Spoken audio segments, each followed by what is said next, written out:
আমি গেস করতেছি এখান থেকে তাকে ভাগা দেওয়া হয়েছে। কোন দিক দিয়ে? এখন আমি কি এত জায়গা চিনি? হ্যাঁ বলো।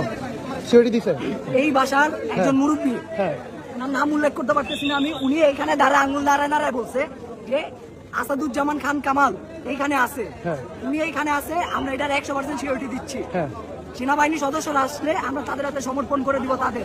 আপনারা কেউ উত্তেজিত হবেন না।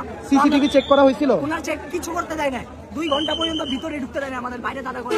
সিসিটিভিও চেক করতে দেয় না, এটা কিন্তু সন্দেহজনক। সন্দেহজনক। এখানে 90% মানুষ এই কথাই বলবে, যারা যারা শুনছে এখানে। তাহলে সিসিটিভিটাও চেক করতে দেয় না ওরা। কি চেক করাইছে এটা হচ্ছে এখন সন্দেহ এই ভাষাটা নিয়ে। ভাই বাড়িওয়ালা কিন্তু শুরুতে বলছে আছে, এবং হ্যাঁ আর্মি না আসলে ওরা নামবে না এই কথা বলছে। আর্মি না আসলে তারা নামবে না এই কথাটা বলছে। তারপরেই তো আমরা আর্মি রাখছি, তাই না? এখান দিয়ে পালানোর কোনো ওয়ে আছে পিছনে? তাহলে বাড়ির ভিতরে আরেকবার আপনি ট্যাঙ্কি ম্যাঙ্কি সব চেক করছেন?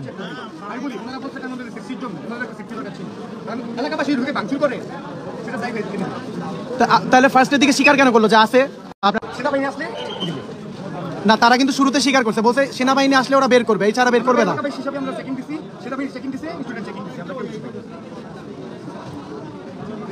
এখানে তার বোনের বাসা নাকি না? হ্যাঁ হ্যাঁ, এখানে তার বোনের বাসা নাকি না? আর ফেসবুকে লাইভ করতেছে, এটা বলেন। আচ্ছা, আপনার বোনের বাসা এখানে আছে নাকি নাই? তার কোনো আত্মীয়, তার আত্মীয় আছে? কেউ নাই। তার আত্মীয় এখানে থাকে না? কেউ না। তার রিলেটিভ থাকে, এটা তো পুরো এলাকা জানে।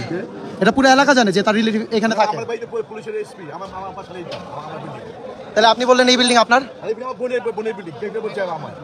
এইখানে একজন ওদের আত্মীয় আছে, এটা কিন্তু এলাকাবাসী সবাই জানে।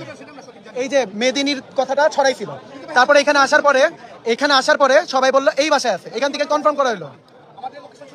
হ্যাঁ,